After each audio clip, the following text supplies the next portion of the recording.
আল্লাহকে ফিরে আসবে।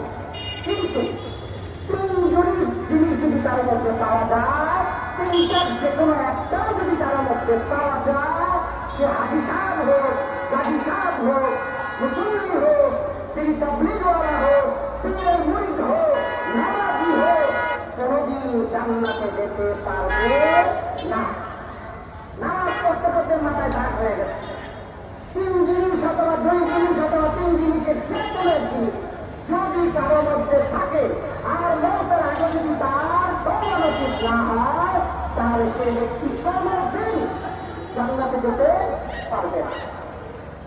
এই তিন জিনিস চলবো, এই তিন জিনিস থেকে বেঁচে থাকবেন, বাড়ি ঘরে সবাইকে বাঁচতে বলবেন, এই তিন জিনিসের ওয়াজ করবেন।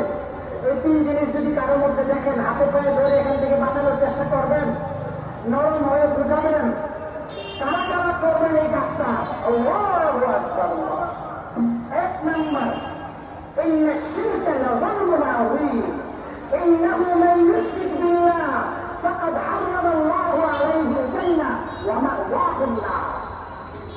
আল্লাহ বলেছেন إنه من يشرك بالله, যদি কোনো ব্যক্তি শিরক করে, আল্লাহর সাথে কাউকে শরীক করে, আল্লাহ সকল ক্ষমতার একমাত্র মালিক, যদি কাউকে সে মনে করে সকল ক্ষমতার অন্য আরো কোন মালিক আছে, কেউ যদি বলে জনগণ সকল ক্ষমতার মালিক, কেউ যদি মনে করে আইন দেওয়ার কেউ মালিক আছে, কেউ যদি মনে করে সৃষ্টি করার মতো আরো কারো কোন শক্তি আছে, কেউ যদি মনে করে খাওয়ানোর মালিক আরো কেউ আছে, কেউ যদি মনে করে আরো কারোর কাছে মাথা ঠেকানো যাবে, সেটা দেওয়া যাবে, তাহলে এটা হচ্ছে শিরক। ঈমানের বিপরীত, ঈমানের বিরুদ্ধে। ঈমান যে সমস্ত কারণে ধ্বংস হয়ে যায়, এর মধ্যে এক নম্বর কারণ হচ্ছে শিরক করা। তাহলে আমরা কি শিরক করবো? আমরা কেউ শিরক করবো? কারা কারা শিরক করবো না? মহব্বত করবো না? আপনি মাশাআল্লাহ। শিরক না করলে আল্লাহকে মানতে হবে কিভাবে? আমানতু বিল্লাহ, আল্লাহর প্রতি বিশ্বাস রাখতে হবে। কামা হুয়া বিআসমাইহি ওয়া সিফাতিহি ওয়া কাবিলতু জামিয়া আহকামিহি ওয়া আরকানিহি, আল্লাহকে সেইভাবে মানতে হবে যেভাবে আল্লাহর নামগুলো আছে, যেভাবে আল্লাহর সিফাতগুলো আছে, যেভাবে আল্লাহর গুণগুলো আছে।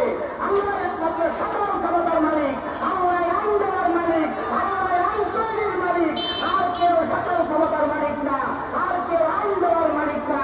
যদি কাউকে আইন দেওয়ার মালিক মনে করি, যদি মনে করি আমার ব্যক্তি আইন দিতে পারবে, তাহলে আমি মুশরিক হয়ে যাব, শিরক করে ফেলবো।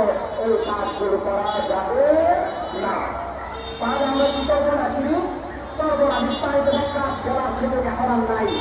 এই নম্বর কারণ জাহান্নাম চিরস্থায়ীভাবে অর্জন করার, জান্নাত চিরস্থায়ীভাবে হারিয়ে ফেলার। দুই নম্বর কারণ কুফরি করা, কুফরি করা, আল্লাহকে অস্বীকার করা, আল্লাহ